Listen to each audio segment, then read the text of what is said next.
Hello, everyone. I'm Carolyn Casson, President and CEO of Michigan Women Forward, and it is my pleasure to welcome you to our Women Up and Pitch Business Plan and Pitch Competition. There are 4 competitions being held throughout our state, and we are thrilled to be holding our 5th competition here in Mid-Michigan.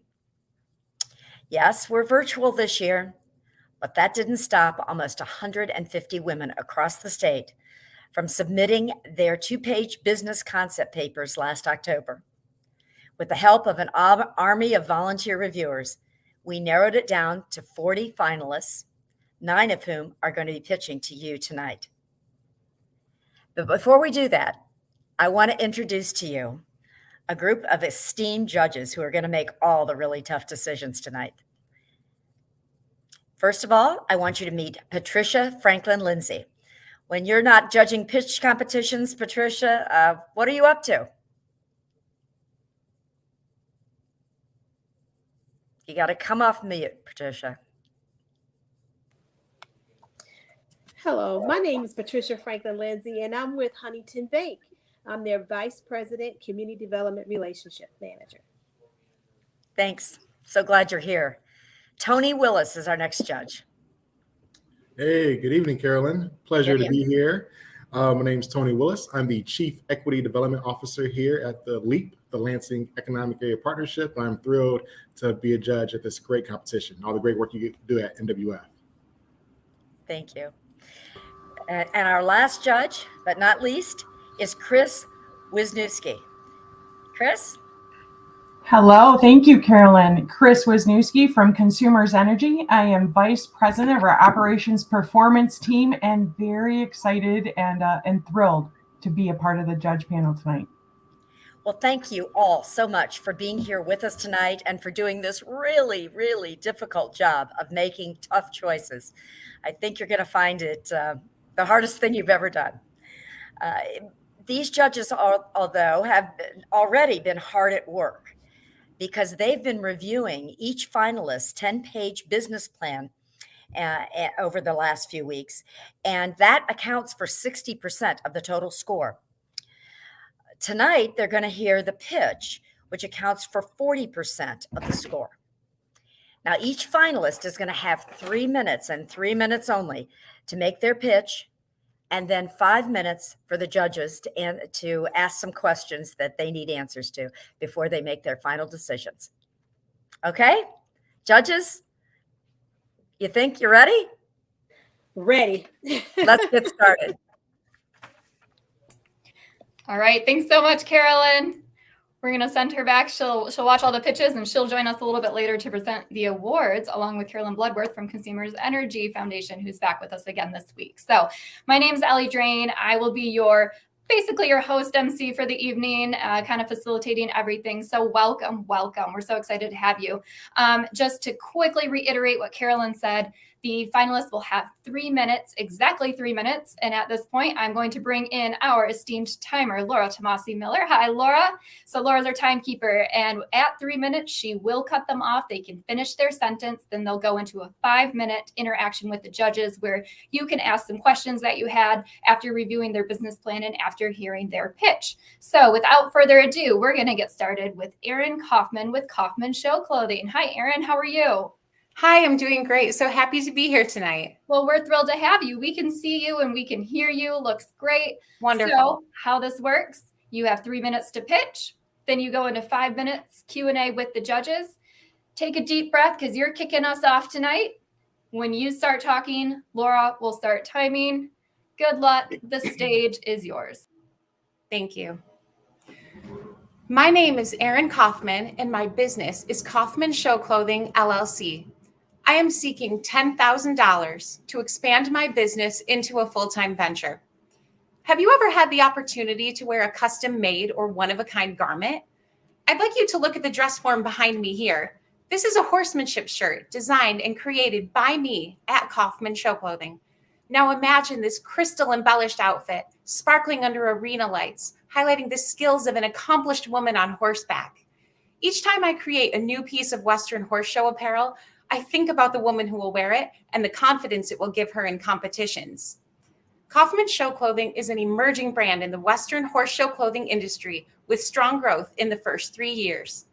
I create one-of-a-kind women's jackets, vests, and shirts to be worn in horse shows. Each garment is carefully crafted by me from concept to completion. Our target market is amateur female competitors showing in Western classes at stock horse breed shows. They want beautiful, quality show clothing to highlight their performance, stay on trend, and catch the eye of the judges.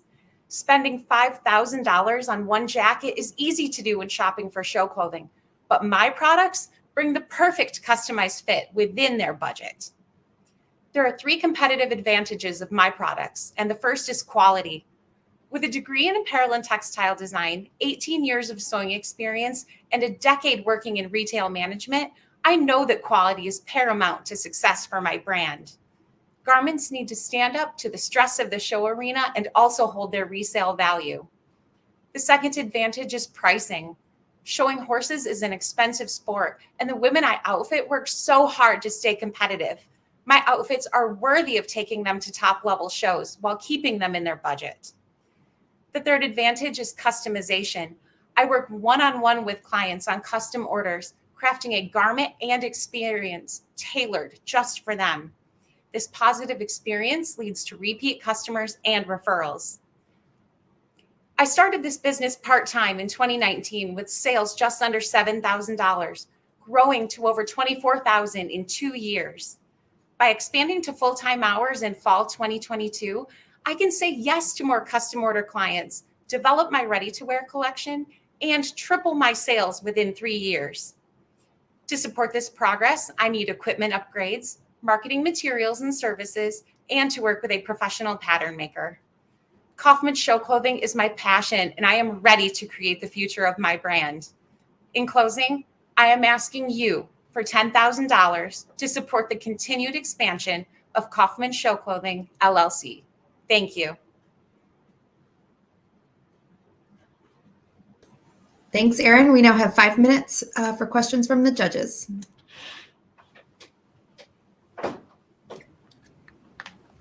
Awesome, Erin. I'm going to hop in here, I guess, first here. Phenomenal job with your presentation. You really exuded your passion behind your brand and your business. That was very clear.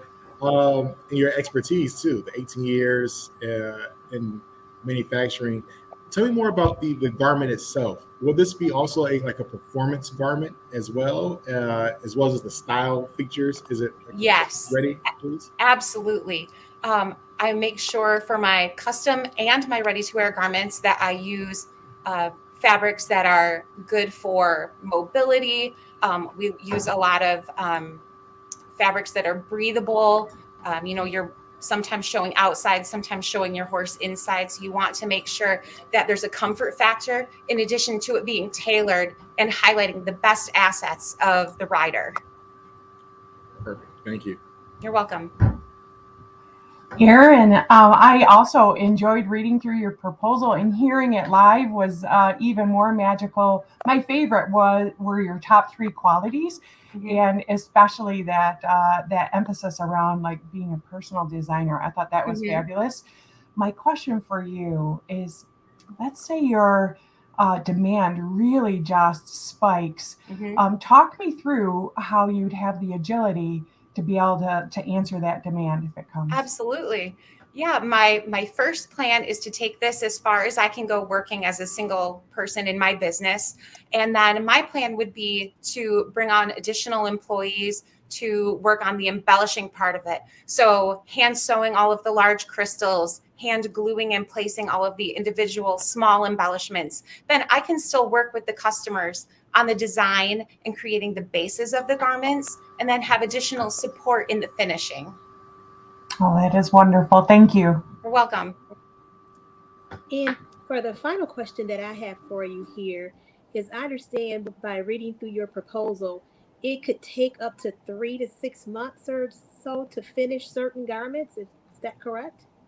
Well, currently, it takes about 3 months turnaround time for my custom garments. And that is mostly because I'm only working part-time in the business currently. And starting in fall of 2022, I plan to go full-time with the business when my daughter starts school, actually. And I'm hoping to get that turnaround time down to about 6 weeks. Okay. So right now, if you got 5 custom orders, that could take up your whole year pretty much. 5 custom orders? No. Right now, I'm currently doing about 3 custom orders a month. I just can't take on additional orders until I'm able to work full-time in the business this fall. Okay. Thank you. You're welcome. Okay. Laura, I think that's all of our questions. All right. I was going to say if there's another one and the judge would like to ask, you can ask another. But with that, we are set. Thank you, Erin. Great job. All right. And Erin, that's clearly one of your custom creations behind you, right?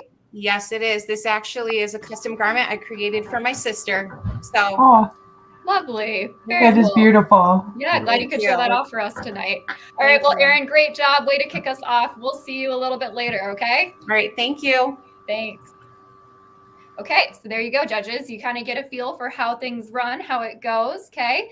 So I'll give you just a few seconds here to tally up your score while you're doing that. I'm going to go ahead and bring in our next finalist, Stacie Scherman with Northeast Outdoors. Hi, Stacie. How are you? Good. Hi, Ellie. How are you? Good. We can see you and hear you, which is always a good way to get this started, right? Okay. How this works is you are going to be timed for 3 minutes on your pitch. Laura will cut you off at that 3-minute mark where you can finish your sentence. Then you'll interact with the judges. So are you ready? I am ready. Great. The next time you start talking, Laura will start timing. Good luck. Thank you. Hi, my name is Stacie Scherman, owner of Northeast Outdoors. Today I'm seeking financial resources to purchase equipment needed to expand my business. The COVID pandemic has increased already growing demand for outdoor recreation by reinforcing its importance as a healthy and safe way to gather with friends and family while supporting our physical and mental well-being. In fact, since the pandemic began, traffic to national parks has increased by 20%, and kayak sales have increased by 56%. And Michigan is made for outdoor recreation, with hundreds of miles of biking, hiking, water, and snow trails, with more added every year. The problem is many people do not have the equipment, skills, confidence, or logistics needed to fully utilize these resources. So the mission of Northeast Outdoors, to increase access to the beautiful natural resources of mid and northern Michigan through our expert-led outdoor excursions. Currently, we provide kayak and paddleboard rentals to Indian River and Midland. All of our trips include paddles, life vests, instructions on safety and operation, assistance with launching, and a shuttle. We also deliver kayaks and paddleboards to lakeside cabins for multi-day rentals.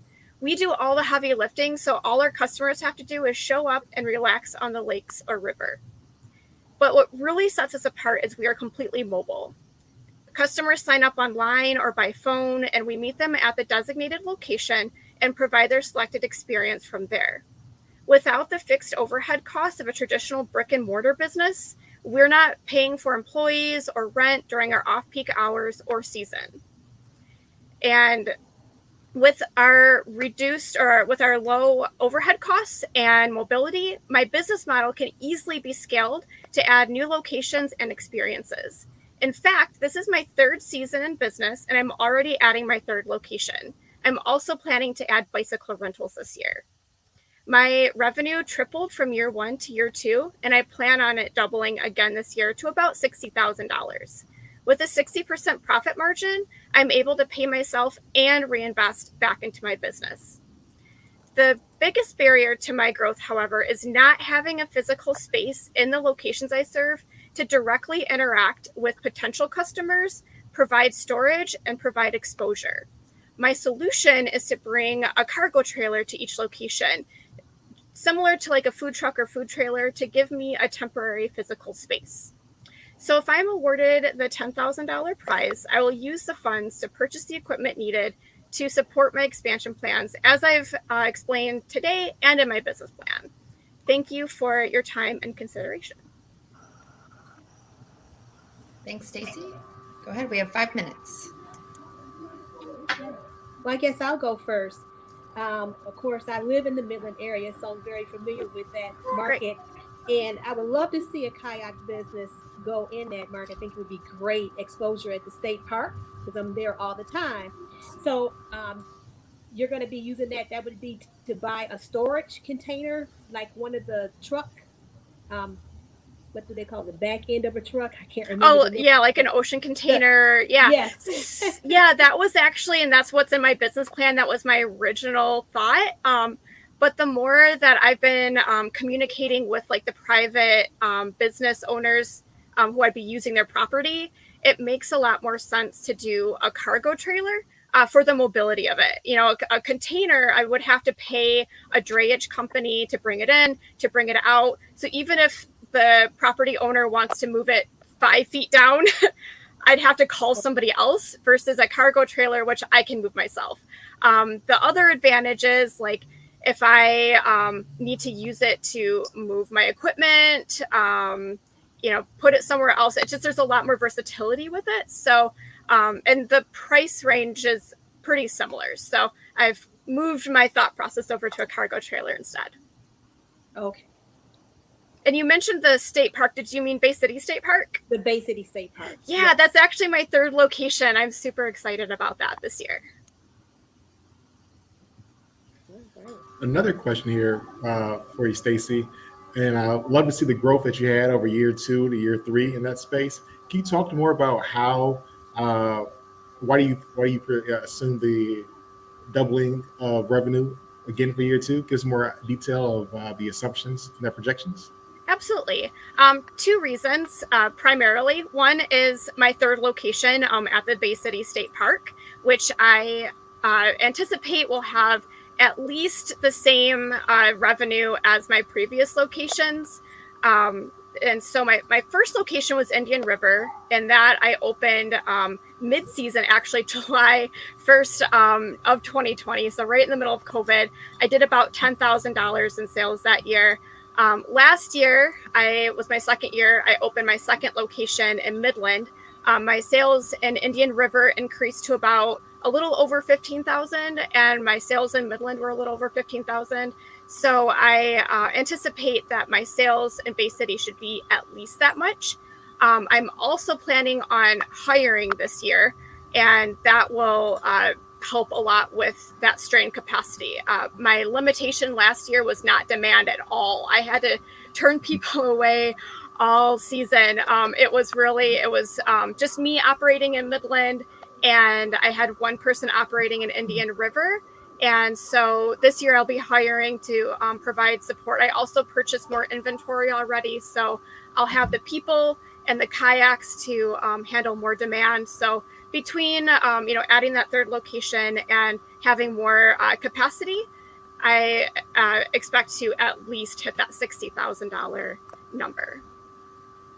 Perfect. Thank you. Sure. All right, Stacie, I have a question for you as well. And first, I got to say, I love that placemaking phrase that you put in there, and just knowing how much, I love Michigan. I'm sure all your judges here love Michigan as well.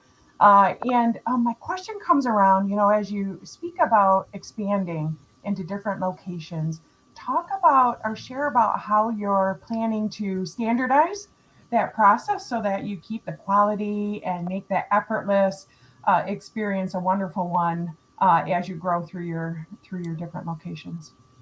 That's a really great question. This year will be perfect to work on that standardization, because this will be the first year that I am really handing over the reins to somebody else. I can't be in all places at all times. So I will be training my employees this year. I will be, I'm planning on being in each location as much as possible. So, even with 3 locations, 2 of them are very close together. And so I'll still have a lot of that hands-on to retain a lot of that control. And through that process, I'm going to learn a ton to be able to document, goes right, what goes well, to actually formalize that onboarding process and having, the manuals and to be able to utilize as I grow more. So I'm what I have found so far is there's a lot of learning as I go, which is why I'm growing, but I'm not trying to grow too fast. That's why I didn't hire anybody last year. I'm like, I don't know what the Midland market's going to do. And then it far exceeded my expectations. So just adding that one additional location this year, these will be my first employees. I have managed employees in the past. Stacie, I'm going to have to jump in. We are just passing 5 minutes. So sorry to cut you off, but great job. Thank you so much. All right. Thanks. Thanks, Stacie. Great job. Sure. Well, I don't know about you all, but it's been a long winter, so that makes me excited to get out and enjoy the other 3 seasons of Michigan. So, all right, I would like to bring in our next finalist, Christine McDunnough with AdvoCath. Hi, Christine. How are you? Hello, everyone. I'm great. Good. We can see you. We can hear you. So how this works is that's good. Yes, very good. Right, that helps. When you start your pitch, Laura is going to start the 3-minute timer. She'll cut you off at 3 minutes, at which point you can finish your sentence. And then you'll go into your interaction with the judges. So take a deep breath. Okay. Let it out. And when you are ready. Great. Hello, everyone. I'm Christine McDunnough, and my company is AdvoCath. My boyfriend is paraplegic. He's completely paralyzed from the chest down. What many able-bodied people are not aware of is that people who are paralyzed, over 5 million people in the United States, along with over 10 million people in hospitals every year, must rely on urinary catheters in order to void their bladder. Now, all catheter users are subject to recurrent urinary tract infections, and these UTIs are responsible for increased costs, pain and suffering, severe complications, very often sepsis and death. In fact, you're 3 times more likely to die from a UTI if you are a catheter user. The key is early detection and treatment. Treatment within 24 hours of onset of the infection significantly diminishes any chances of secondary complications. The problem is that people who are paralyzed or have neurological disorders lack sensation, and they can't detect the symptoms of a UTI. The infection is advanced once it is realized due to a very high fever or another secondary complication, and the results can be tragic. In our circles alone in the past 2 years, we've lost 2 people due to sepsis from a UTI. The answer is the FlowCheck device. The FlowCheck is a urinary catheter extension that attaches universally to a catheter at the time of use and automatically detects the presence or the absence of bacteria in the urine. It's a game changer. It's easy, it's inexpensive, it's disposable, and it will allow millions of Americans the opportunity to proactively monitor their urinary tract health, seek immediate treatment at the first sign of infection, and mitigate any secondary complications, costs, pain and suffering, even death. So it's a lifesaver. The urinary catheter market in the United States is a $4.65 billion a year market, projected to increase by at least 7% in 2022, which is a substantially significant enough market to sustain our manufacturing base and headquarters here in Michigan.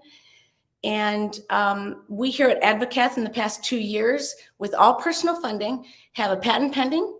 We've designed and developed an amazing prototype that is currently undergoing verification and validation testing.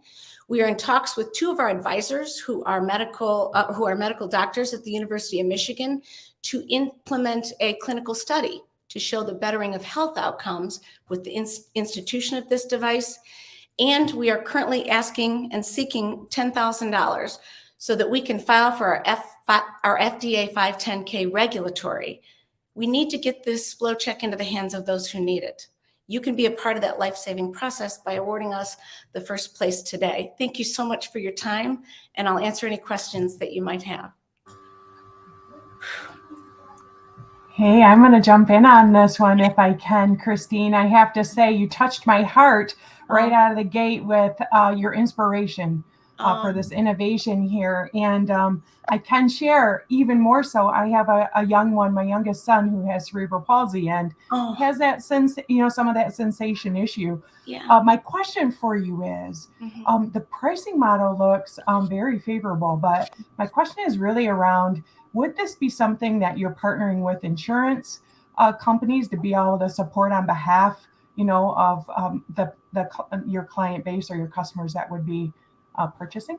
Yes, that's an excellent question. So reimbursement, coding, and coverage is in our plan, and we already are in touch with a contract person to do that.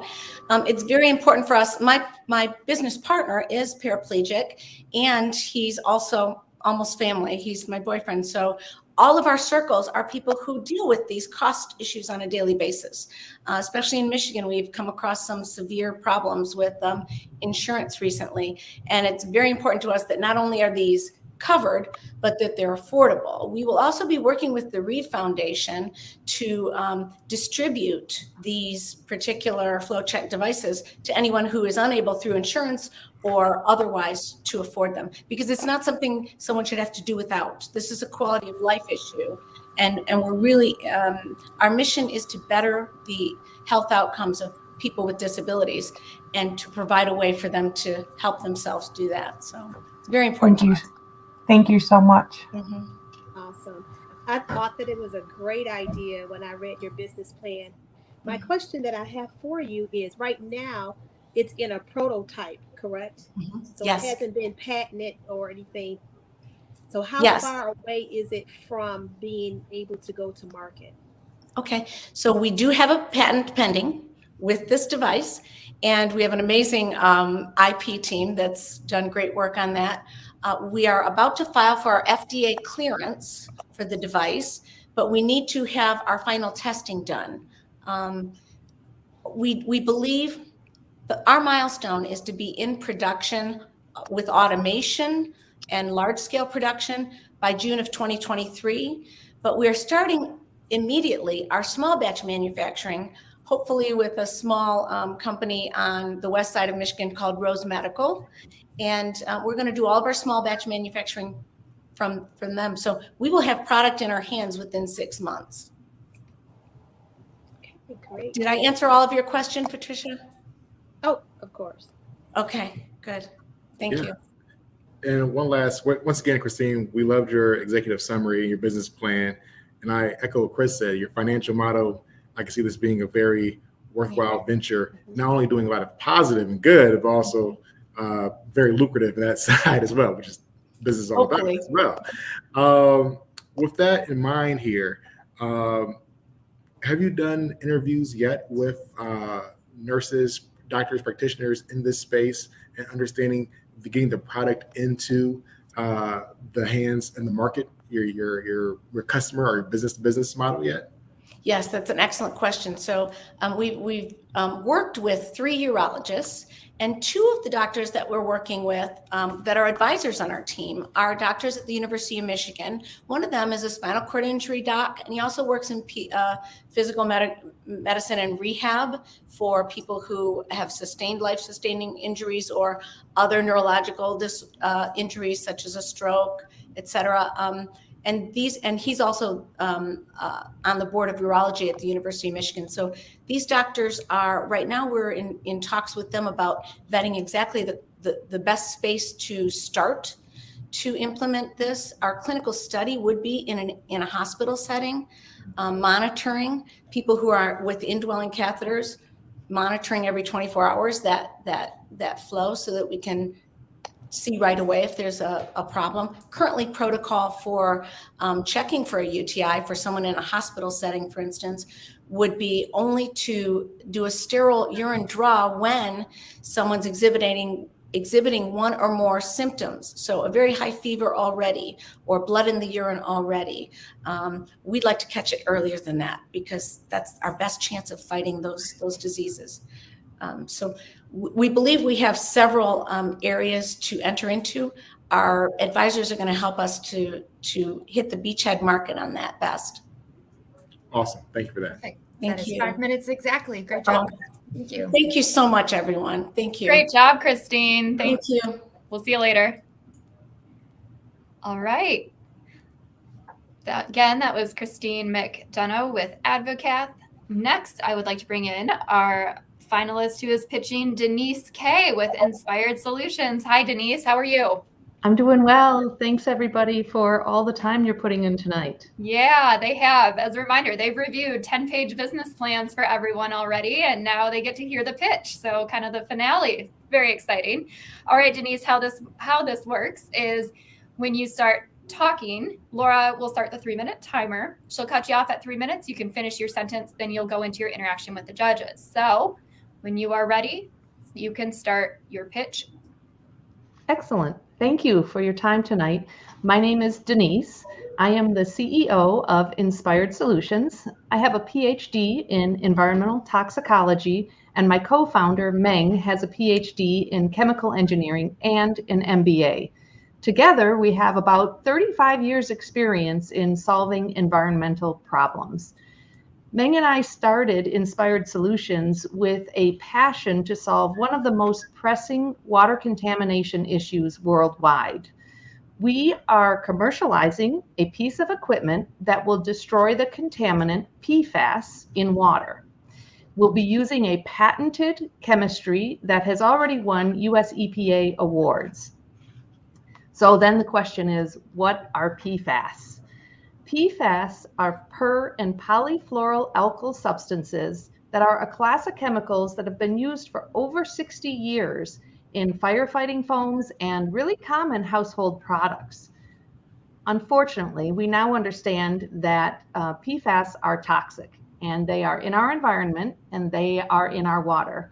In fact, 95% of us have measurable levels of PFAS in our blood, and it's estimated that 1/3 of us have PFAS contamination in our drinking water. To top it off, PFAS are not easy to eradicate. In fact, they are so resistant to breakdown that scientists now refer to them as forever chemicals. Current technologies that are being used to clean up PFAS don't actually get rid of it. Instead, they capture and dispose of the PFAS in ways that allow opportunities for this forever chemical to cycle back around into our environment. The only way to completely solve our PFAS problem is to destroy the molecules. Fortunately, that is exactly what our equipment, the PFASigator, will do. We see our first client segments as federal agencies and water utilities. These two segments have 10,000 already identified PFAS contamination sites, and it adds up to an exciting $3 million market for PFAS destruction. The vision for Ensipired Solutions is to remain a women-owned business and become the dominant global supplier for PFAS destruction technology and equipment.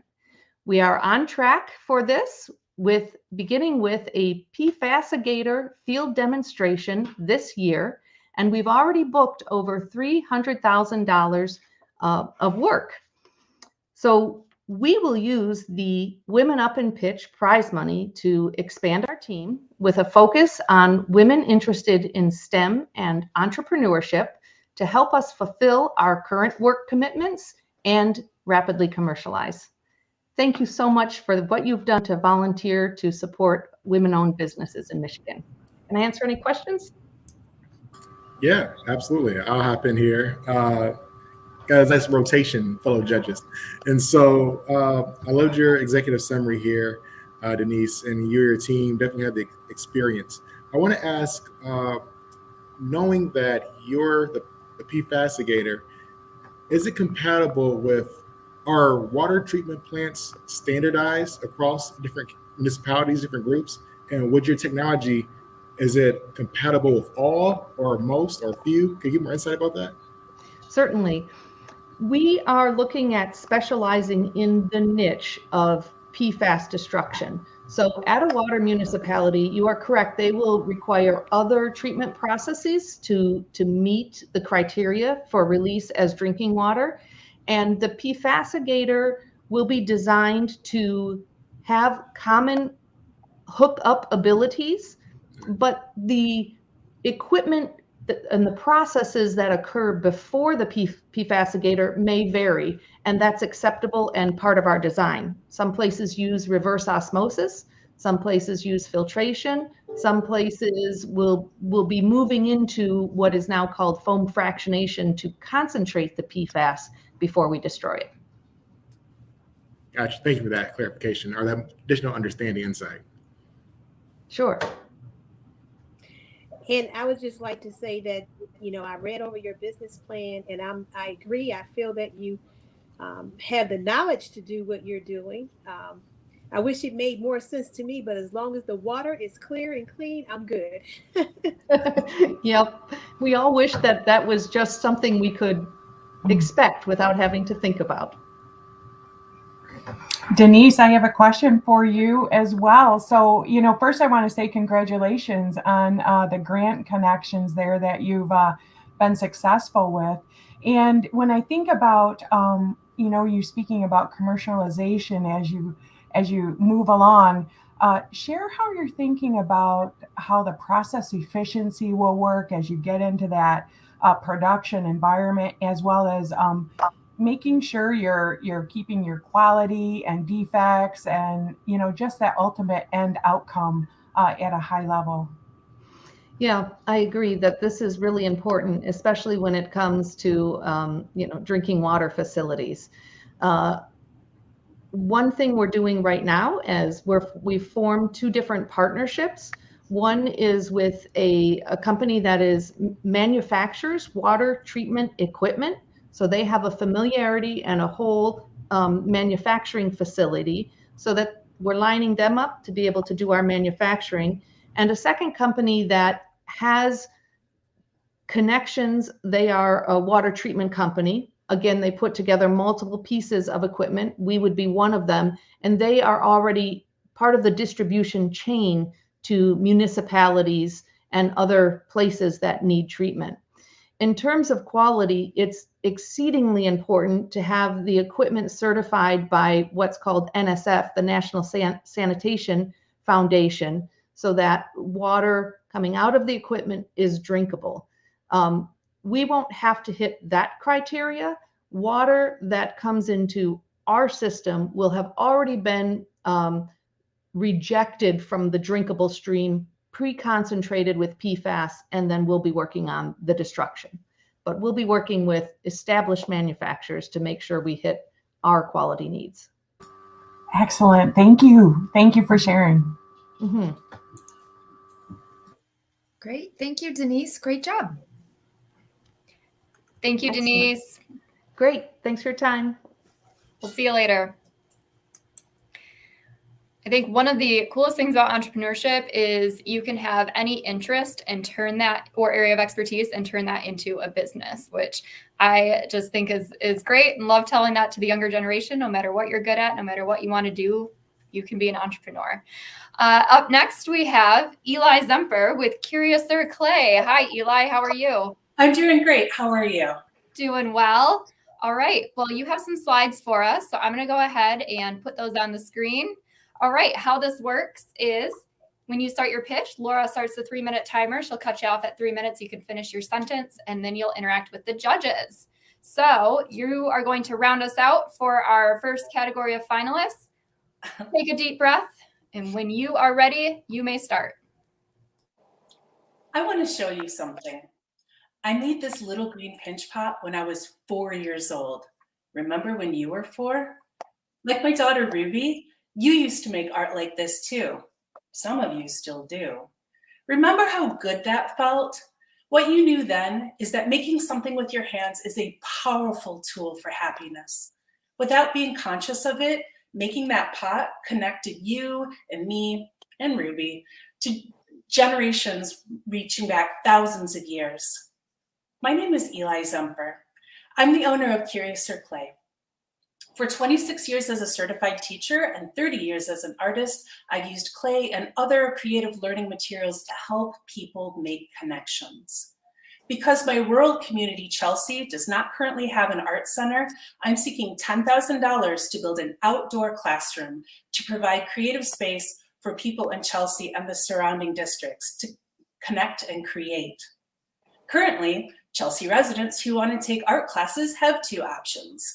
They can register for a limited number of art classes offered through the library, which have long wait lists and they don't feature clay, or drive nearly a half hour to art centers in the larger cities of Ann Arbor or Jackson. Curious or Clay begins to solve Chelsea's unmet need for community-based creative outlets by offering classes that feature weekend family getaways, date and friend night activities, longer multi-session classes for adults, and summer creative camps for kids. Feeling connected is more important than ever. Since the beginning of the pandemic, 4 out of 10 of us have experienced anxiety and depression, which is only worsened by isolation. Using our hands to create something, look at what the students at Curious or Play have created. And doing this together goes a long way to addressing some of these mental health challenges. The capacity of Curious or Play Studio now is 6 students. With an outdoor classroom, I can increase the socially distanced capacity of my classes to 15 students per class. $10,000 provides the resource for site planning and preparation and a waterproof outdoor canopy to host classes in the warmer months. $10,000 also invests in the development of our rural communities and provides more equitable access to arts and entertainment. Fund Curious or Clay to support necessary community mental health and wellness so that people in our community can point to works like this, remember the joy and excitement of being a 4-year-old like me, like Ruby, and say, I want to show you something.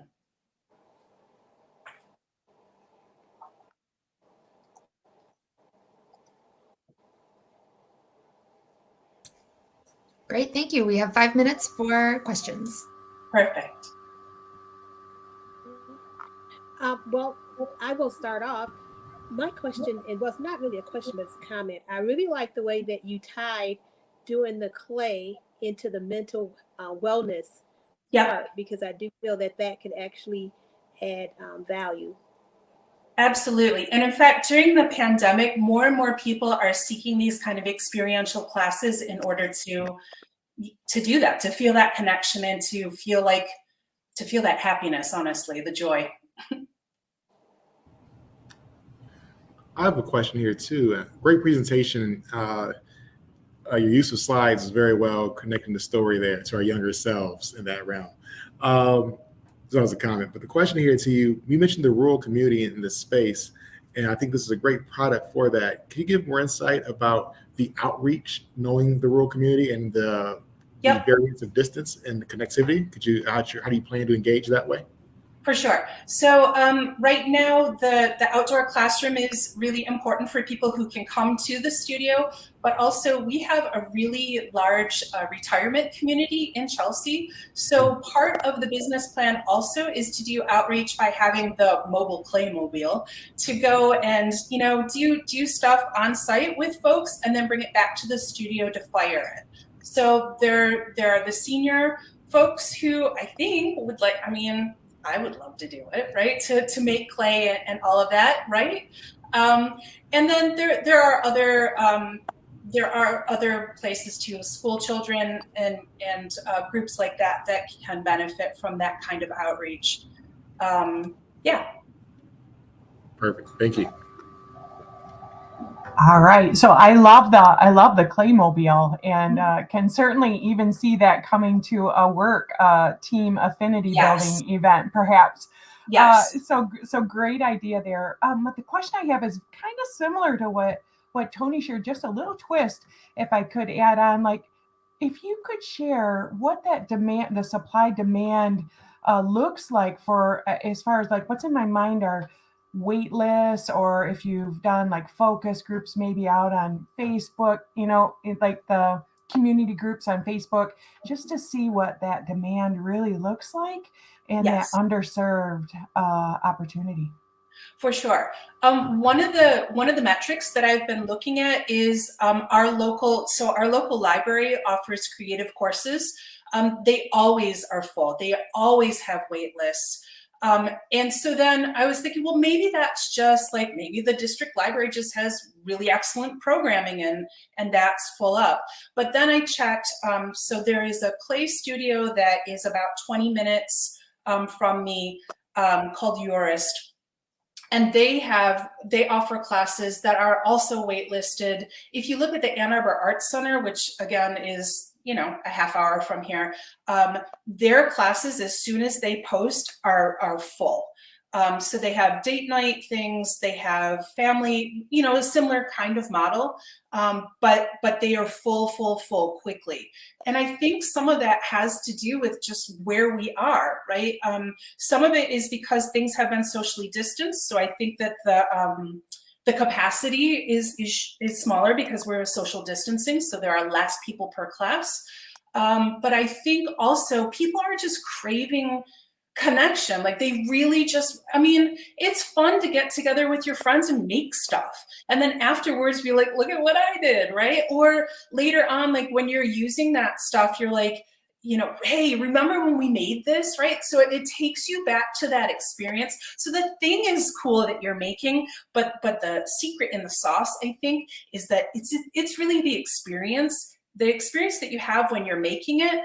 But then it's the experience when that object's in your house or whatever, and you remember, it's a souvenir, right? You remember that time. And so then that happiness, I think, continues, at least for me. It sure does. Thank you. Wonderful. Thank you so much. Great job. Thanks, Eli. Makes me want to put on an apron and go get my hands dirty. Yeah, come on. Right? I should just go do it. All right. Thanks so much. We'll see you a little bit later. Great job. Okay, so with that is our first round of finalist pitching. That is the startup category. So we're going to take a short break. We are going to resume in just a few minutes with the established category. So go ahead, stretch, refill your beverage, get a snack. We'll see you back here in just a few.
Well, hello, everyone. Welcome back to the 2022 Mid-Michigan WomanUp and Pitch Competition.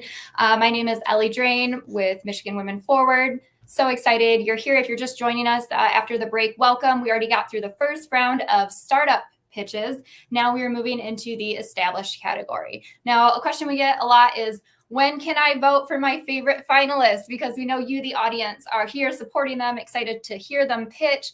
Here's some really cool, great ideas. But then you also want to have a say as to who wins that $1,000 audience choice vote. And you will be able to do that as soon as all of the pitches are over. We'll put the link to that in the chat and you will have the opportunity to vote for your favorite. So be thinking about that during this next round. I'm going to go ahead and bring our judges back. So welcome back, Chris. Welcome back, Patricia. Welcome back, Tony. All right, so you've gotten through the first round. You know what you're doing. We're going to just jump right on into that established category round. We're going to kick things off with Jennifer Spencer with Jackson Candle Company. Hi, Jennifer. How are you? Hi. I love candles. Oh, awesome. Okay. I love candles too. I've been burning so many this winter. I need some new ones. Okay. So how this is going to work is you are going to start your pitch. Laura is going to start the 3-minute timer. She'll cut you off at 3 minutes, and then you'll go into your 5-minute Q&A with the judges. So go ahead, take a deep breath. You're going to kick things off for us this next round. I know you'll do great. And when you are ready. Ready. I love candles. Fragrance can bring back memories like Grandma's apple pie. They can create a soothing environment. There used to be a candle store in downtown Jackson called Swan Creek Candle Company. It was a busy store. There was probably 4 to 6 employees in there on any given day. I remember shopping in there with my mom and for my mom. Then one day they closed up shop and left town, and they broke all of our hearts. I seized my opportunity. Hi, I'm Jennifer Spencer, and I am Jackson Candle Company. I opened my doors, and a short few months later, a pandemic broke out. I continued to build my business, build my brand. I was able to establish the Swan Creek Candle brand within my store, which was highly sought after within our community. I also started to create my own brand for Jackson Candle Company, which is actually a wood wick candle. My candles create a crackling effect when they are burning. So I also feature small batch, female-owned and charitable companies in my store. I feature a lot of pop-up shops where I encourage other local entrepreneurs to come in and build and sell their products within my walls as well. Recently, I purchased a 2-story, 100-year-old building 5 blocks away from the house that I grew up in. I am right in the heart of downtown Jackson. This space is going to allow me to build on Jackson Candle Company into Jackson Candle Factory. This is where I will be able to pour my candles more efficiently, refill candles as there is a global jar shortage going on out there. And I'll also be able to host pour parties where individuals or groups of people will be able to come in and pick their vessel, pick their fragrance, and pour their own candles. I'm seeking the $10,000 to purchase the equipment that's going to help me build on that brand. I'm currently pouring out of a pitcher, and the equipment that I need is $30,000. So winning the $10,000 today would get me a lot closer.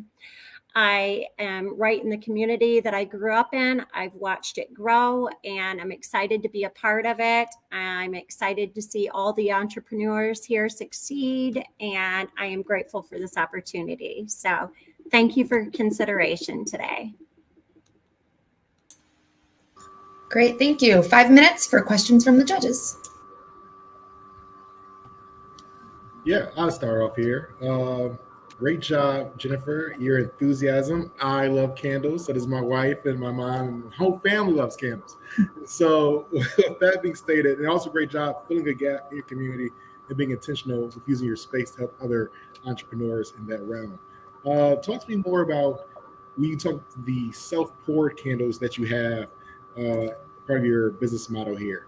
The cost and how scaling that could help grow your business. As it is right now, I am not able to purchase a lot of stuff in bulk. So this candle right here, what it costs me to purchase this, which is a Swan Creek candle, it is costing the same amount of money for me to produce my own candle, which is unique because it's got a crackling wood wick in it.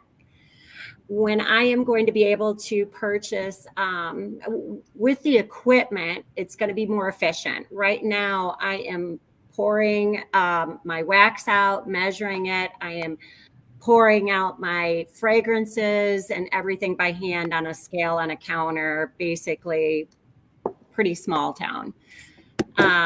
With the equipment, it's just going to be more effective, and I'll be able to refill candles more efficiently also.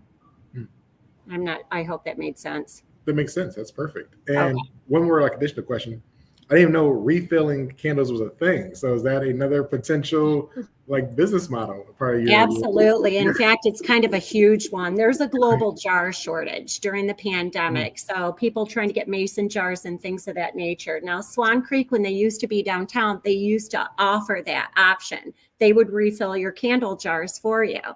When they left town, they used to produce what was called a refill kit. So you could buy a tub of wax that was already scented, had the wicks in it and everything. They're no longer producing those. So I will in turn be able to do that. It's going to encourage people to recycle. It's not going to be Swan Creek fragrances. It's going to be mine. I'm going to continue to grow the Jackson Candle Company brand. And hopefully in the future, my candles are going to outsell the Swan Creek candles. Awesome. I really like the idea of, candles, like everyone said, we all use them. So there's definitely a market for it. My question for you is, did you, if I'm correct, you moved to a new location, correct? Downtown? I was open for 2.5 years in a building that I was leasing. I was just renting over there, and I was renting where I lived and renting where my store was. And I found this building and I bought it.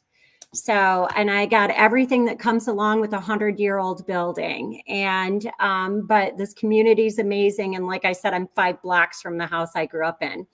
But yeah, so I basically closed up shop there and I opened up here. This is a 7,000 square foot building. So I'm going to have an area where I will be able to produce my own candles and have a pour studio. And I actually have 2 storefronts. So currently my store is on this side. Jackson Candle Factory is going to be on this side. And that's where you'll be able to come in groups of parties, pick your fragrance and pour your own candles. Awesome. Maybe sip on some wine. Jennifer, I have a question for you as well. Well, first I have a couple of statements. I love the idea of the pour party and, more opportunity for some team building with friends, with coworkers and that kind of thing. Just beautiful idea. Second, Tony, you mentioned this, but that partnership with minority and female owned businesses around and local artists, just fabulous to read about and hear about here tonight. My question for you is when I read about, so think about when you get this new equipment that's going to make it so efficient. When I read about your marketing, and it definitely looks like Facebook and then the local Chamber of Commerce there, once you have all this efficiency equipment, how would you think about expanding, maybe even outside of the reach of Jackson Local there? I am very proud of Jackson and the community that I live in. I'm born and raised here. So to see us get to the point to where we're at right now is very exciting.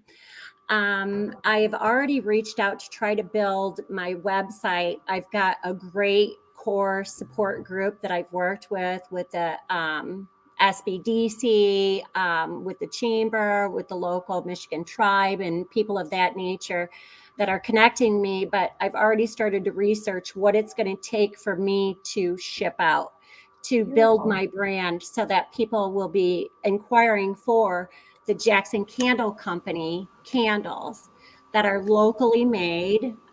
They have the wooden wick in them, which makes them unique. I'm creating my fragrances. And so I haven't stopped since I started. Great. On that note, I do have to jump in. Great job. Thank you, Jennifer. Nicely done. We'll talk to you later. Everyone. Like I said, I'm in the market. It's exciting. Okay, next up we have Lorin Cumberbatch with Skin Studio 211. Hi, Lorin. How are you? I'm well. How are you guys? Doing well, thanks. All right, you have some slides for us. I'm going to add those in. Okay. Okay, they work. I was just about to say, go ahead. Oh, yeah. We're good. We're good. Okay. Okay. So how this works is when you start talking, Laura will start timing. At 3 minutes, she's going to cut you off. You can complete your sentence, and then you'll go into your interaction time with the judges. So go ahead, take a deep breath, let it out. And when you are ready, Laura will start timing. Good luck. Hi, my name is Lorin Cumberbatch, owner of Skin Studio 211, voted #1 day spa in Lansing in less than 2 years. Did you know that there are 30 spa businesses with at least one esthetician in a 20-mile radius of West Lansing? Out of all 30, only one is Black women owned and offer comparable services to us. However, we are the only one-stop beauty shop. We provide an environment that is strictly esthetician focused while also having other smaller businesses in the building to provide all other beauty services for both men and women. This means that the single mom of a young boy can come down to Skin Studio and get her wax while her son gets his haircut by Rod the barber. True story. Currently, we have 11 Black-owned beauty businesses in our building. Hair, nails, barbers, massage, you name it, we got it. Success at Skin Studio 211 is derived from providing and excelling on customer service. Our goal is to reach 100% customer satisfaction and make you feel at your best. Just read the 300 5-star reviews on Google and it will truly show that. However, our main complaint from clients is that it is hard to get in contact with us about their appointment since there's no one answering the phone. I am requesting to be Michigan Forward $10,000 recipient to be able to add a receptionist to be able to handle walk-ins, answer phones, and some business operations. The average hourly cost of a receptionist in Michigan is $14. To stay competitive in the job market, $10,000 will allow me to pay someone for at least 4 months. A private investor has also agreed to match $5,000 of their money when I win this $10,000, allowing me 6 months of service from a receptionist. Based on previous sales numbers, Brazilian waxing is our top service. Hiring a receptionist will allow me to complete 4 more Brazilians a day, resulting in $1,000 a month increase per esthetician. More profit means we can continue to pay the receptionist and grow our business. The pandemic birthed my business, a time where we were forced to do a lot more things online than ever before. However, this was my advantage. Being a millennial, I can still remember the power of old school marketing, of building relationships and being in the community, but knowing how to work social media. This is why we push for reviews, because word of mouth and feedback is always top tier business growth. The feedback we receive from our clients is that we already have flawless services, but if we hired a receptionist, the customer service would strongly improve. Therefore, our impeccable quality service plus the receptionist quality customer service equals more profit. I don't know about you, but I personally hate and honestly just don't have the time to go to this place for my hair, then another place for my nails. Imagine the convenience of all of that plus more in one location. That's Skin Studio 211. Thank you. Okay. 5 minutes. Go ahead. All right, I'm going to jump in here. Tony, I know you think we blocked in the rotation, but I'm losing it here. I loved that you're voted #1, and also want to say congrats on that sales growth increase, just amazing. Thank you. And also really enjoyed the E for empowerment and your people vision there. My question for you is, with this amazing sales growth, and I read in there about your ideas to even expand, I think it was to Kalamazoo area, how would you think about being able to standardize and make your processes very repeatable and high quality into that experience that you're receiving right now for your customers? It's actually funny because I actually had a meeting today with the Big B, the CEO of a Big B, and we spoke about that. And that's exactly what I want to do. I want to be able to make this a handbook that I can then give to my employees to open another store and then another store and just another store and just keep this going. Because I've only been open less than 2 years and I just been growing like crazy. Yeah, very good. Thank you. I guess I'll go next.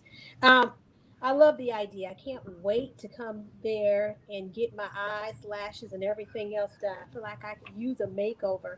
And I love the idea that you have 11 other businesses that are all within your organization. So it's like women for women empowerment. I love that idea. So the funds will be used for the 4 months for the receptionist. Do you have any plans to or how you would be able to extend that, or would it come from the revenue that you would make over those 4 months? I know you mentioned that you would make an additional $1,000. So Yes. how would So you keep that customer service going?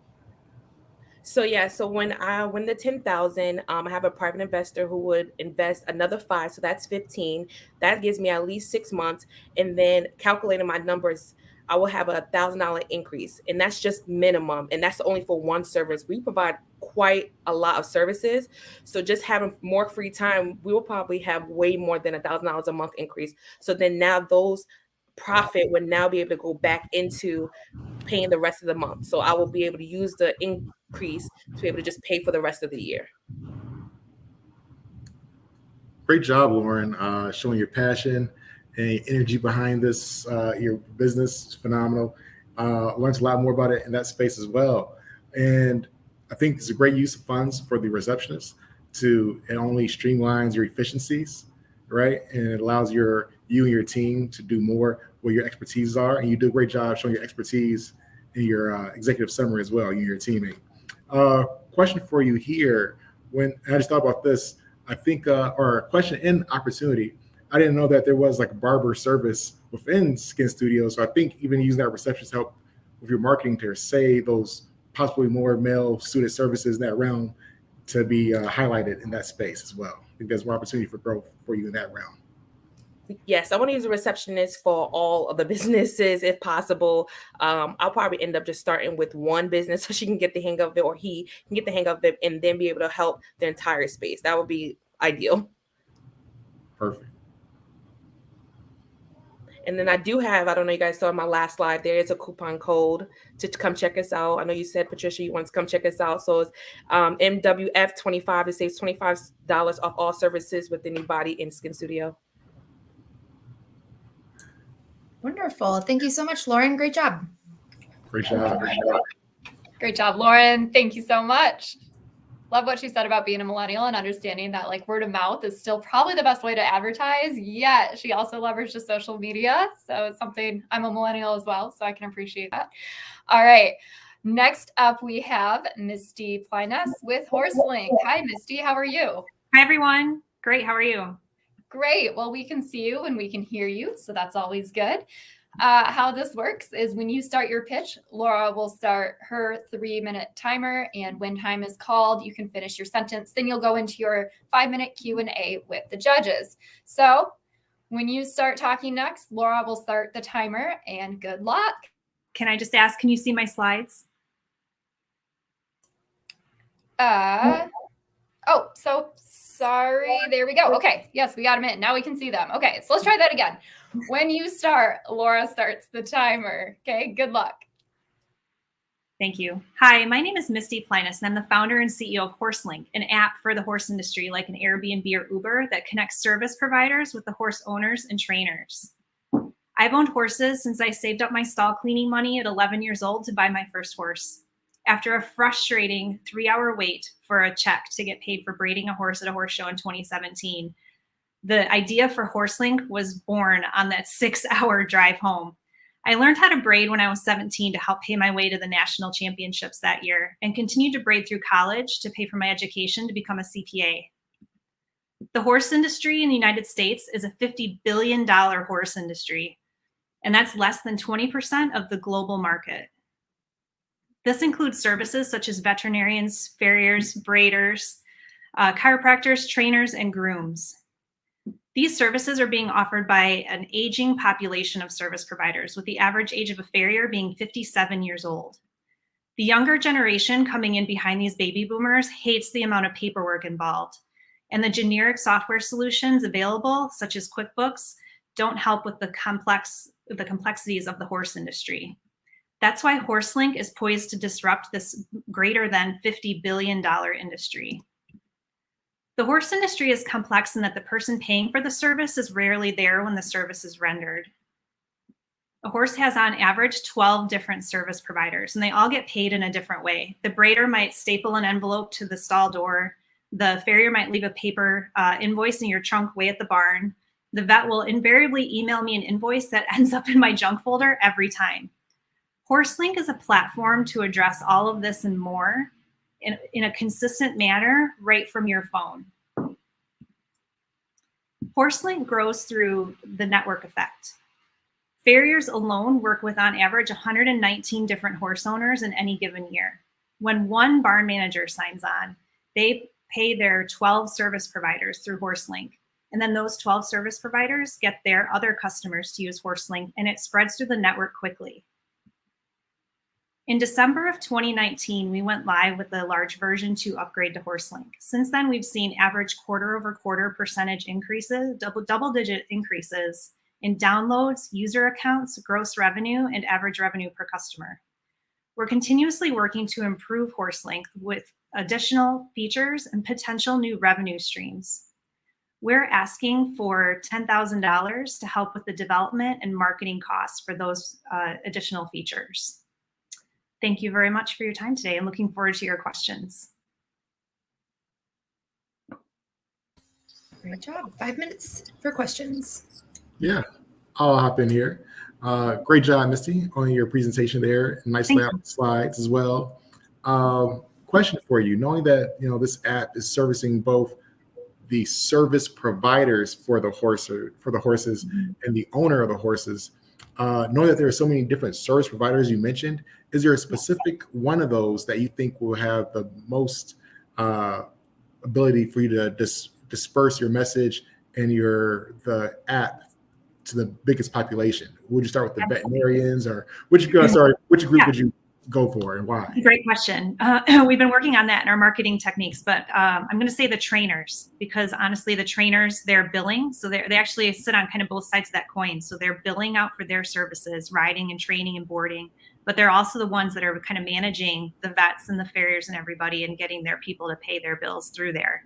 So we're really focusing our efforts on the trainers and starting a new ambassador program for our trainers to give them a little bit of a kickback for joining HorseLinc and getting other people on the platform. Perfect. Thank you for that. Yeah. All right, Misty, I have a question for you. First, I wanted to share, though, I thought your business proposal and the presentation here tonight was just fabulous and really engaging. Thank you.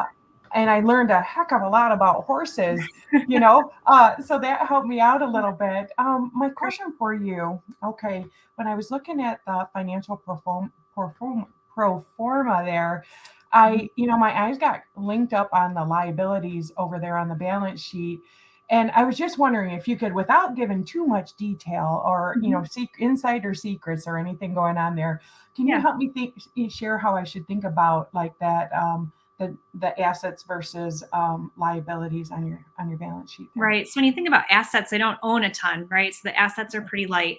It's an app, and it's there isn't a storefront there. There's not inventory. There's not a lot of that side of things. There's not a lot of not a lot of assets. Yeah. It's really more of the institutional knowledge and the coding and all that stuff that has been the asset. The liability side, definitely, it's taken a lot of money to bring, to get it up to speed. And we've been trying different marketing techniques, and we are looking for HorseLinc to turn a profit. If it continues down the growth pattern it's on, that we will turn a profit this year for the first time. Oh, very awesome. Thank you for that info. Yeah, thank you. And just kind of going back to your presentation and also your business plan that we looked at, I love the way that you compared it out for us so that we could see how it compared to a QuickBooks and all the other ones. And so it looks like you hit all the buttons there. So kudos on that. Thank you. Great. Thank you, Misty. I think we are ready to transition to the next one. We'll wait as soon as Ellie jumps back on. Here she is. Okay, all right. Right. Thank you, everyone. Thank you, Misty. We really appreciate it. Great job. Thanks. Okay.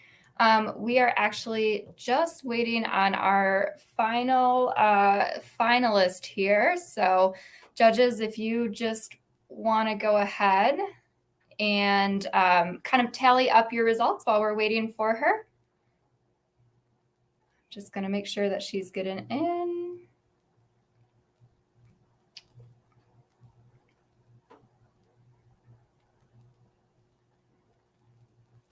Okay, just give me one moment here.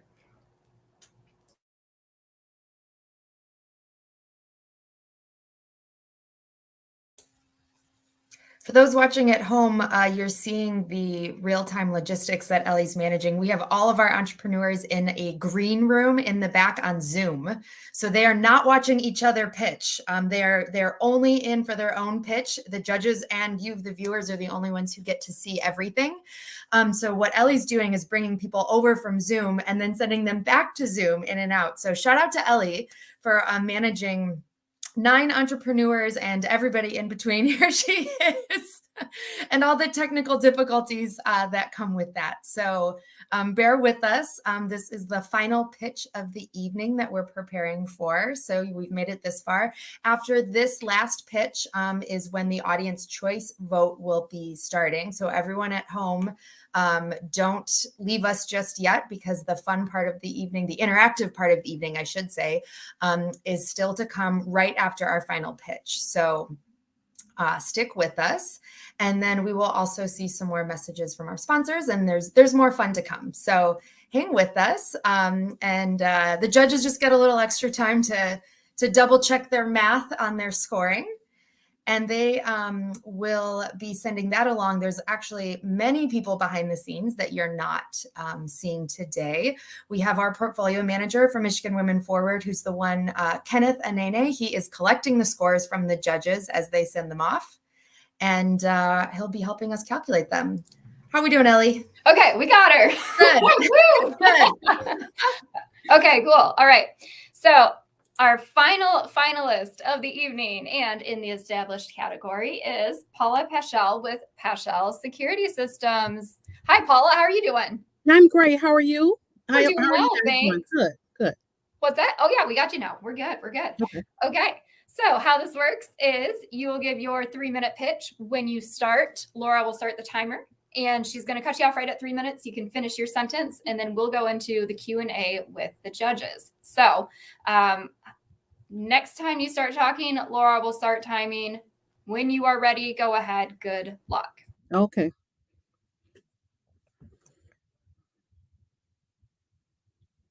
Hello, everyone. My name is Paula Paschal, and I'm the owner of Paschal Security Systems. Paschal Security Systems is located in Lansing, Michigan, and I've been in business for over 15 years. As a former law enforcement officer, my response to crime was primarily reactive. Therefore, I developed Paschal Security Systems as a more proactive approach to crime and criminal activity. At Paschal Security Systems, we provide security guard services, live scan fingerprinting, drug testing, and pre-employment screening. Our services are designed to interlock and overlap to provide our clients with the most cost-effective security services, to minimize the risk of criminal activity in the workplace, and to protect our clients' greatest assets, you. Paschal Security Systems is asking for $10,000 in order to assist in the development of our cybersecurity division. As our society increases in the use and development of technology, there's also a greater increase in need for cybersecurity professionals. When Paschal Security Systems recognize in the need in the security industry, we develop, plan, and execute in order to meet that need and exceed the expectations of our clients. Our cybersecurity division will include computer setup services, software installation, and IT assistant. As a small business owner, I'm familiar with lugging laptops and computer equipment to the local computer store and waiting days for someone to give you a call back to return your equipment. At Paschal Security Systems, we'll come to you. If we can't fix it, repair it, or install it, you don't pay anything. We'll send the same technician to your location each and every time in order to build rapport with our clients and to make sure that we are aware of our clients' computer and cybersecurity needs. We know that small business owners wear many hats and have limited resources.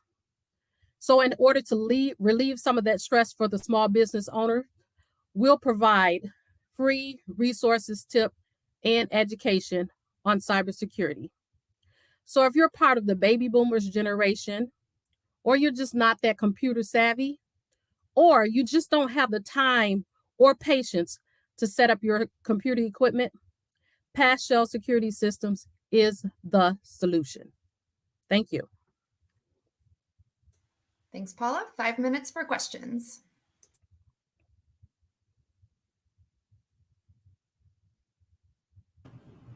I'll hop in here again, start off. Great job, Paula. Thank you. Rounding us up here for a great night of presentations. And I love your expertise within law enforcement. Can you tell me a little bit more about going into the cybersecurity realm from the traditional, more physical security into the cyber realm in that adaptation? Yeah, there is still need for cybersecurity. There's still a need for physical security, but as our society changes, more people are using security systems, and you have people working from home. And with the COVID pandemic, you have more people online and doing things where they're not having to have social contact.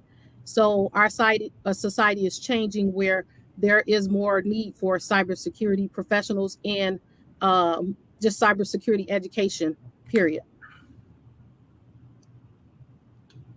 Perfect. Thank you. And then another follow-up question to that. And with this new division you're bringing on, is that from your expertise, or are you bringing on additional folks to help out with that new division? That'll be from my expertise, and additional people and technicians will be working along with me. Awesome. Thank you. Thank you. Paula, I would love to share. I loved the simplicity of how you ran, continuity through your vision and mission and philosophy and product description. When I think about your new product offering that you're working on, the cybersecurity, tell a little more about how you will differentiate yourself from your competitors. Well, we're differentiate our business, Paschal Security Systems, from our competitors by gearing our services towards other small business owners. A lot of times, small business owners are limited in resources, especially financial resources. So most companies do not gear services toward them. So we're looking to work with other small businesses, because I've been in business for 15 years. And as a small business owner, I understand the lack of resources and help with your computer systems and things that you need, because usually you have larger companies that gear their services more toward other larger companies because of the financial resources that they have. So the thing that's going to differentiate is that we're actually focused on small business owners with limited resources, so that we're able to help them. Well, excellent. Thank you for sharing a little deeper on that.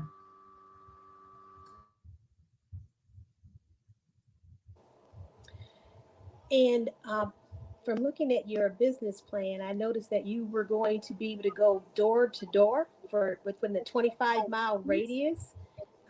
Would a person just give you a call and say, hey, I'm having issues with my computer, or I just purchased a new computer, and you would come to their home and help set it up? Well, we're actually gearing it towards business owners and not necessarily residential. That may be something that will come in the future, but we're looking toward helping small business owners at this time to start.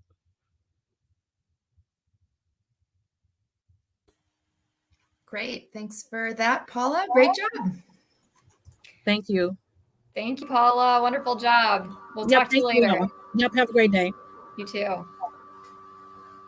Okay, that rounds out our evening of the pitches. So, judges, we're going to let you go, and you can head on over to a super secret Teams meeting where they are going to deliberate and check out those scores that they gave them. So we will see you all a little bit later. Thank you so much. Laura, aren't the judges, they're always so great. They have really thoughtful questions, and you can tell that they've done their research and read through the business plans, and it takes a lot of work. So we're really appreciative of them, for sure. Yes, absolutely. I don't think people realize how much time they dedicate even before the pitch itself. I know we've said it a few times, but they read dozens of pages of business plans and go over them thoroughly, as you can tell. So, the winners tonight can be excited that they had a quality plan and a good pitch. So it'll be fun to give out prizes soon. Yeah. And the cool part too is that we give the judges feedback to all of the participants later on. So they're able to incorporate that for like future pitch competitions or just investment opportunities that they have, which I think is pretty cool. Okay. So now we get to the part that everybody has been waiting for, other than the award announcements later, which is the Audience Choice Award. So how this works is we're going to go ahead and throw that link to vote into the chat on both Facebook and YouTube.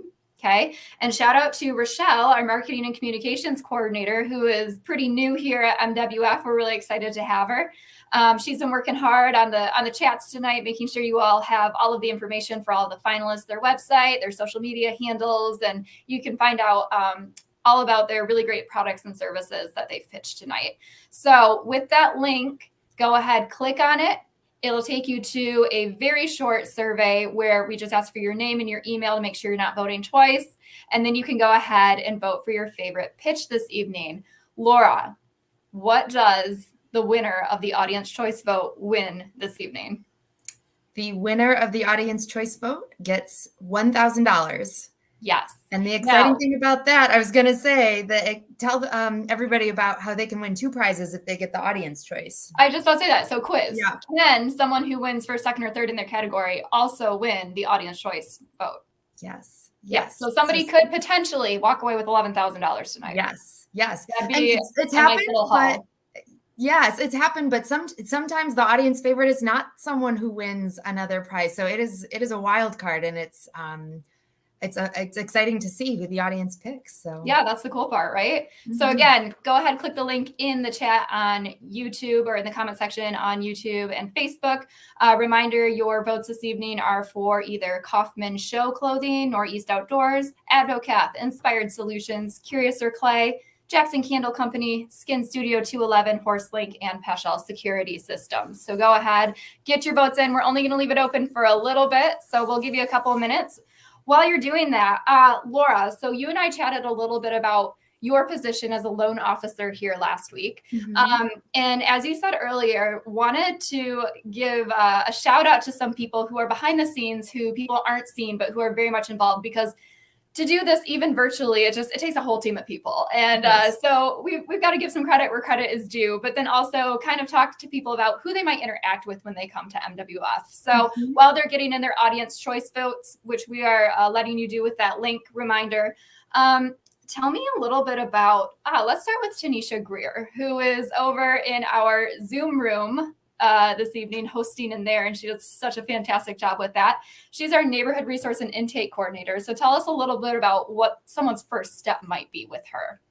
Yeah, so pretty much every entrepreneur who comes to us, for example, for a microloan, and frankly, for most of our programs, their first stop is usually a conversation with Tanisha. As the intake neighborhood resource and intake coordinator, Tanisha can help give them an overview, the entrepreneur, an overview of the program, so answer any questions that they have, that sort of thing. If they're pursuing a microloan, as many of the entrepreneurs are, Tanisha actually helps them with the intake process, getting that initial form completed and in the system. And then she assigns them to a loan officer. And that at that point, a loan officer will come in and continue the conversation. But Tanisha is really the person who helps get everybody into the door and all situated and set up where they need to be. Yeah, and we so appreciate the work that she does. I've worked with her for a number of years now. Okay, when might someone want to talk to Myra Villarreal Martinez, who is our technical assistance business consultant? She's relatively new, and she is in the judges meeting right now, keeping everyone on track. When might someone talk with Myra? That is a great question. Myra, as our technical assistant business consultant, it's a newer role. And so I have to give her a shout out because she is jumping in all aspects of our loan program, but she provides technical assistance to our loan applicants and our loan clients. So when a loan applicant is working on their financial projections, which is a key part of the loan, particularly, if you're a startup, you don't have historical financials for us to look at. So we do take a look at your financial projections and how you think the business is going to do. Myra is the expert who comes in and can support an entrepreneur in building those projections if they need them. She also, as I mentioned on the post loan side, if you are a current loan client, she can also work with you there too. We have a lot of bookkeeping resources and all kinds of things. So Myra has a breadth of expertise that she can bring to both loan applicants and loan clients. So both sides. Okay, so kind of a Jill of all trades there, a little Yes. bit. Like it. Okay, she's got to have a lot of knowledge. Okay, and then finally, someone that people aren't seeing behind the scenes is also Kenneth Anene, who is our portfolio fund manager. He has been our master scorekeeper, so he's collecting all this. He's a numbers guy, right? So he's collecting all those. He's entering them in the spreadsheet, and so he's also in that judges meeting right now. Tell us when someone might interact with Kenneth. Yes. So Kenneth, as the portfolio manager, is who an entrepreneur would work with once they've received a loan from Michigan Women Forward. So they start with Tanisha, they work with a loan officer and maybe Myra. When they're awarded a loan, when they get approved and their money's dispersed, Kenneth is the one who takes over the relationship. And so Kenneth is the one who works with the entrepreneur throughout the entire life of the loan. He can not only work with them on payments and that sort of thing, but he can connect them to even more resources. And he is, a great resource. If an entrepreneur runs into trouble, Kenneth is there to help them. We're here to support entrepreneurs, from start to finish. It's not just about the financial transaction. We're here to give you the loan, but, Kenneth really kind of helps entrepreneurs, keep their business financially healthy and pay back their loan and build their business credit and hopefully eventually be able to get a bigger, better loan or investment from a bank or another source. That and then their feedback from the judges tonight, right? That'll help. Yes, absolutely. Yeah, exactly. That's why we have these judges, right? Okay, Laura, thank you again so much. Always a pleasure to work with you and to have you time. So we're actually going to take a break next week from the pitches, but we will be back in 2 weeks, same time, same place for the Southeast Michigan pitch competition. So we'll see you then. Sound good? Yes, see you then. Thanks, all right. Ellie. Have a good rest of your evening. Thanks, Laura. You too. Okay, so reminder, quickly get your votes in using that link on Facebook and YouTube for the audience choice vote. We're going to have that open for just a couple more minutes, then we're going to close that. Okay, so reminder, that person gets $1,000 tonight. It can be someone who wins the prize, it can be someone who doesn't. It's just your favorite as the audience. So I'm excited to see who that is. So in years past, we've done this in person and we've been able to hear from some of our previous winners about just their experience, the emotions that they were feeling the night of the pitch, but also what they've been able to do since the pitch and since winning. We don't have anyone with us in person, but we have some really great videos that we are going to watch, some updates here. So the first person that we're going to hear from is Felicia Rodriguez with Wear Your Curls. Check this out. For most women, hair is everything. It all began for me with my natural hair journey. I came up with a product for myself, something that I could sleep with at night, that I would be able to take it off the next morning and not have to redo my hair. And it makes all the difference for anyone wanting to go natural.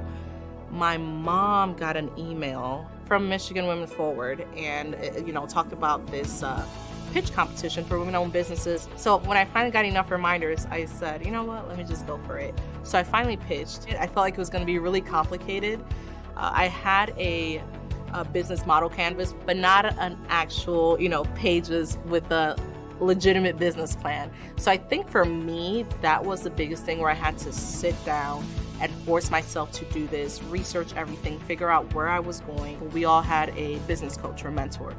But they also had that where you could actually practice your pitch and get feedback from actual people. They also had training where they had different sessions where you could practice, where they could tell you what they were going to be looking for. You see what everyone else has to offer too, and you're like, oh, that's really good, or they have a really good business, or they have a really good service or idea. So I was so nervous and so much anxiety. It felt amazing to win. It proves that if you really just truly go for it, and if you believe in what you have or what you're offering, you have just as much of a chance as anyone else, as the next person. So I think it's amazing that they have this, that they promote this, and that it is specifically for women.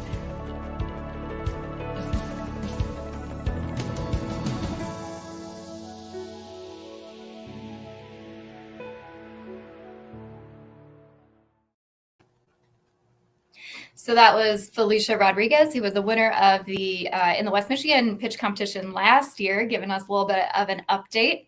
As she mentioned, we have opportunities for the finalists to do more than just pitch and submit their business plan. This is an entire process. So we start with the application, which includes a 2-page concept paper. So think of like a mini business plan, a really mini business plan. They submit that in October. We have external reviewers who are experts in the business field review those, and we pick the top. This year it was top 40 to compete in pitch competitions across the state. So we have West Michigan, Mid-Michigan, Southeast, and we added a new one this year, the statewide food competition, which is at the end of the month. So if you like pitches, you've got a lot of opportunities this month to check out some great businesses and ideas. Next, we're going to move into watching a video update from Eva Marie Gugino with Goo Genius Draw Club. So check this out. So we are Goo Genius, and we cartoon everything. I love drawing cartoons. It's what I've wanted to do for all of my life. I love meeting new people. I love talking to people. So we've been in business 13 years, and we have grown a lot. And what actually we are working on now is Draw Club. We've had hundreds of kids come through. When the pandemic hit, all of the classes stopped. We started looking at putting the classes online. We actually got a grant for Michigan Women Forward in the early fall, late summer, and we used that to sort of revamp our studio space so that we could actually do online classes. In the midst of all the building and preparing the studio, the opportunity came through to apply for the WomanUp and Pitch competition. And so we applied and were accepted as finalists.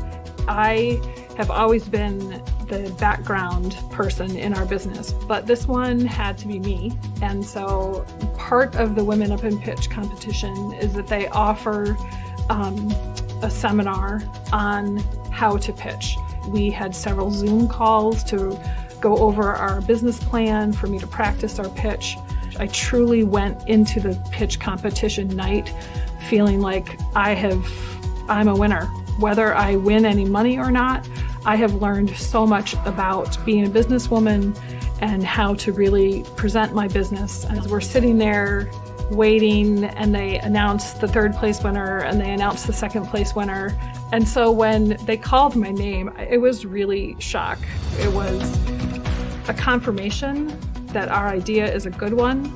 To have other people look at it and say, we believe in that, we can see where this can go. And a few weeks, maybe a month after the pitch, we received a call as well from Michigan Women Forward, just checking in and saying, hey, how are you doing? Is there any other way we can help you? And I was so touched by that. Investing in people who don't always receive that kind of support is so important, because everybody has dreams. And with support and help, they can bring these dreams to fruition. The investment that Michigan Women Forward has put into our business and into me has really helped me take ownership of our business in a new way. And now I'm really ready to say I am a businesswoman.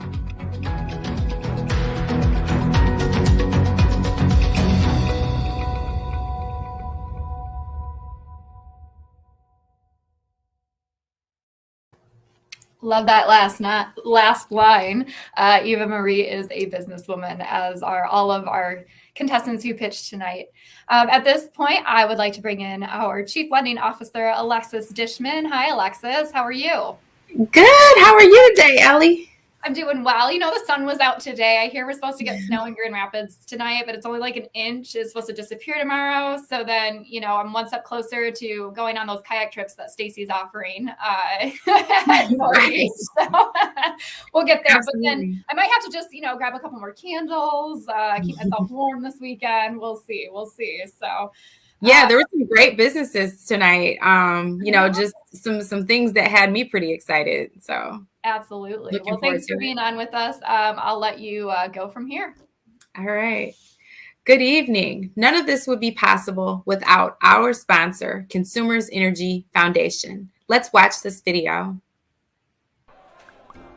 When you think about caring for your community, what comes to mind? Maybe it's improving education or encouraging workforce development, fighting hunger or eliminating homelessness, preserving the environment or supporting the arts. Consumers Energy has been giving back to Michigan for well over a century. We've been helping local communities grow and thrive through the Consumers Energy Foundation. Last year, Consumers Energy, our charitable foundation, employees and retirees gave over $19 million to Michigan nonprofit organizations. We're investing in what's most important to Michigan, its people, our planet, and Michigan's prosperity. Since the COVID-19 pandemic began, we have continued to provide vital funding and resources to nonprofits across the state. These nonprofits are providing some of the most critical resources to the Michigan communities hit hardest by the impacts of COVID-19. The Consumers Energy Foundation cares about all of our Michigan communities. Let's take a look at the impact we had in your region this past year. For more information on how the Consumers Energy Foundation is caring for our communities, visit consumersenergy.com/foundation.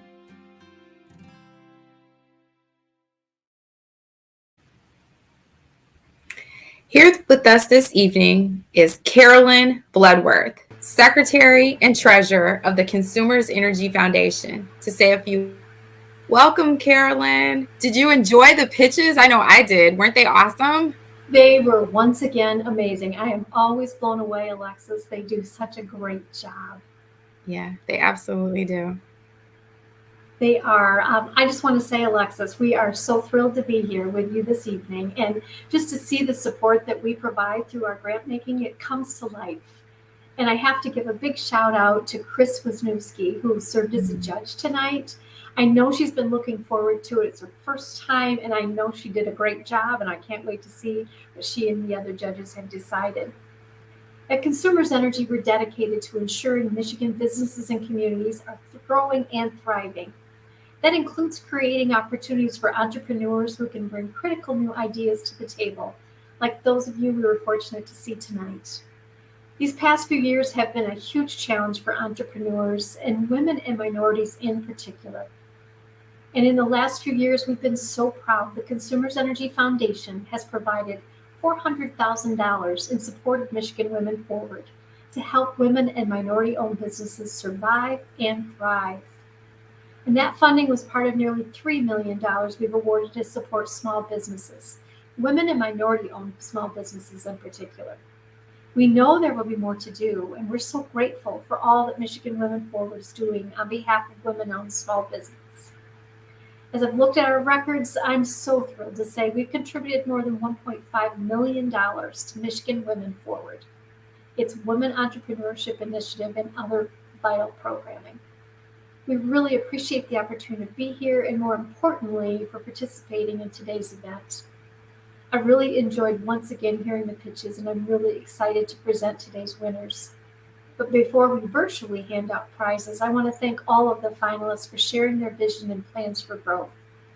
At Consumers Energy, we work for people, the planet, and Michigan's prosperity.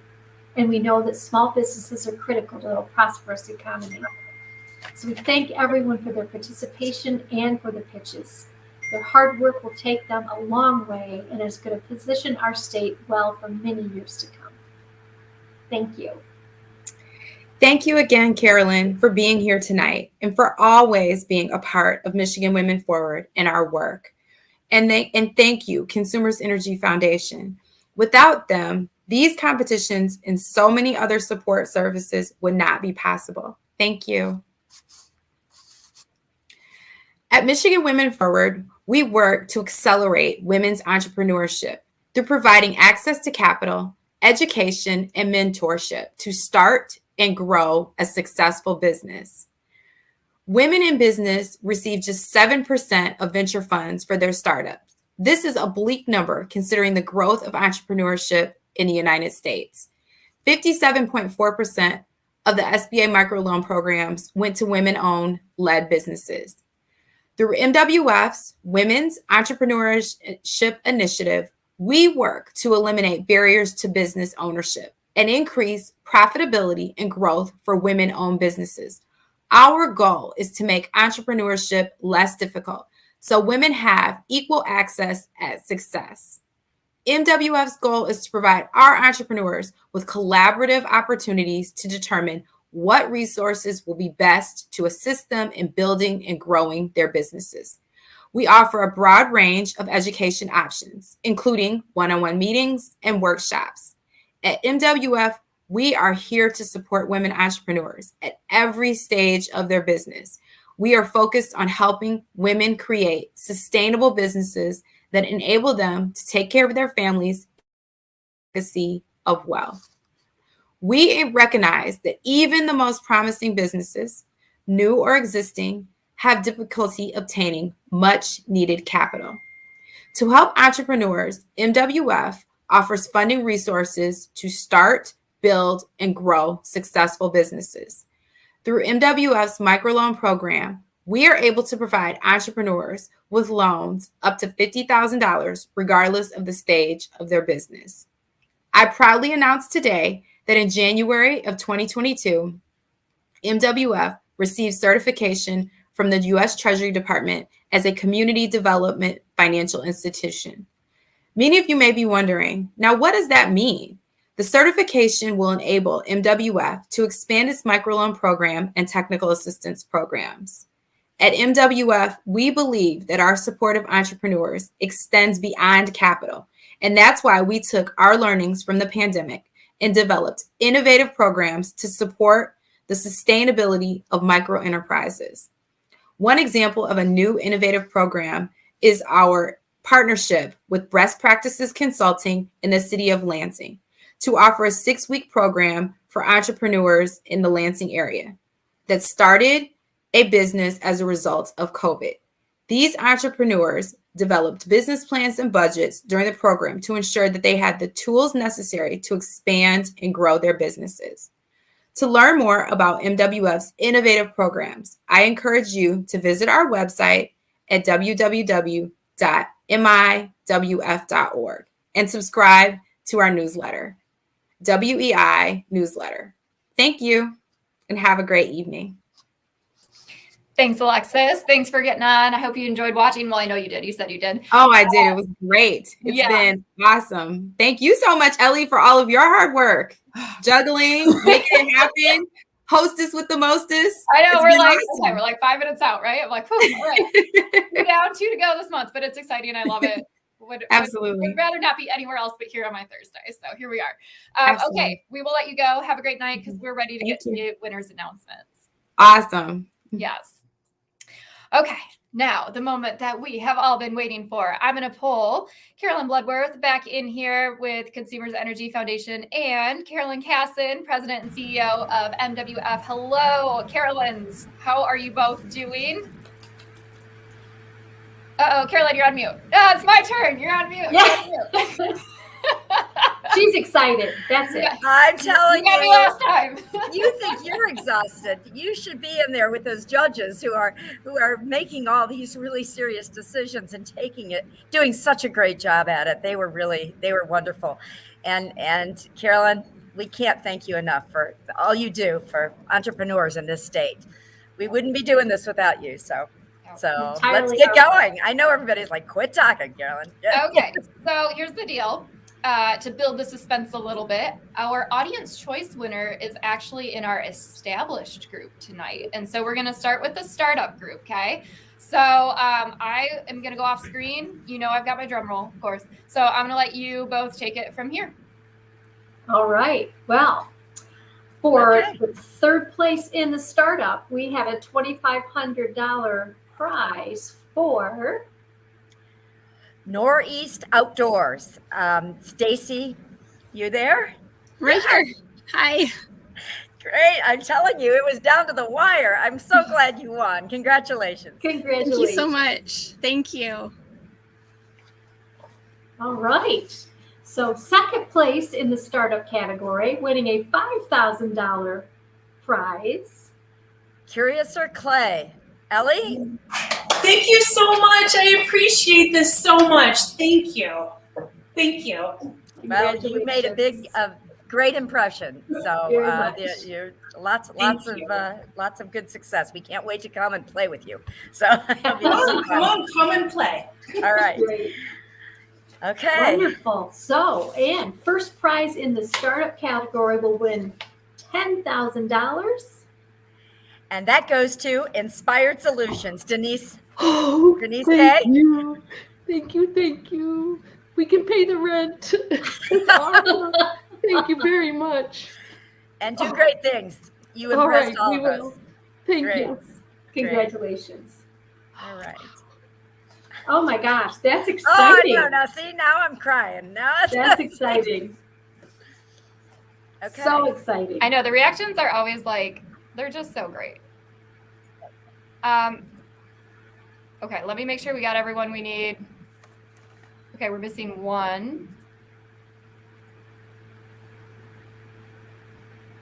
Okay, she's here. We got him. Okay, so we're gonna do something a little different because before we have announced the audience choice at the beginning, and this time we're gonna switch it up. We're gonna announce it at the end. So here I go again. Just to let everyone know. So here I go again, off screen, and so take it away. All right. Third place in the established category will receive a $2,500 prize. And that goes to Jackson Candle Company. Jennifer Spencer. Yay! Thank you. Congratulations. Thank you. You were great. Wonderful. Hometown company there. All Yeah. right. That's Impressive. right. Impressive. That's I can't wait to go there.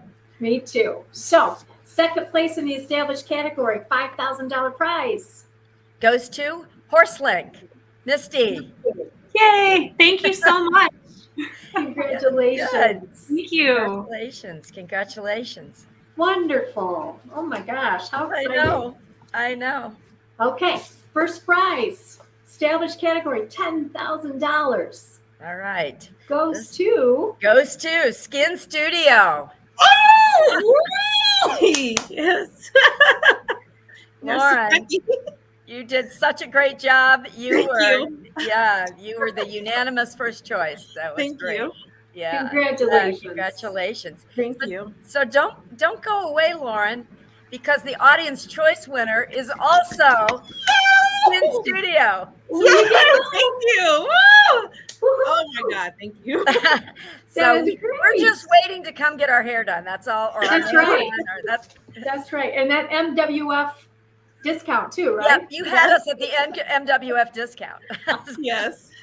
Thank you. Great. Thank you. Thanks to all of you. You all did a really wonderful job. Carolyn, I'm so proud to be a part of the Consumer Energy family, and so proud of you to be a part of our family too. This is a labor of love, I know, for you. And so thank you so much for all you do for us. I also want to say thank you to those incredible judges, Chris, Tony, and Patricia. I thought they did, a marvelous job. They asked great questions, and they were very serious and deliberative about this, and make sure that the right scores were correct and came up. So thank you so much. If you haven't had enough pitch competition, we've got 2 more to go. And so please join us. The next one is on March 24th for our Southeast Michigan. And then we'll have the food one. a few days later. So, we look forward to seeing you. Thank you again. Thank you to all of the finalists tonight. Every single one of you is a winner. Every single one of you made it to the top 9. And so we want to thank you. And you're part of our family now. And we're going to be working together for a long, long time. And we'll be promoting you. So thanks so much.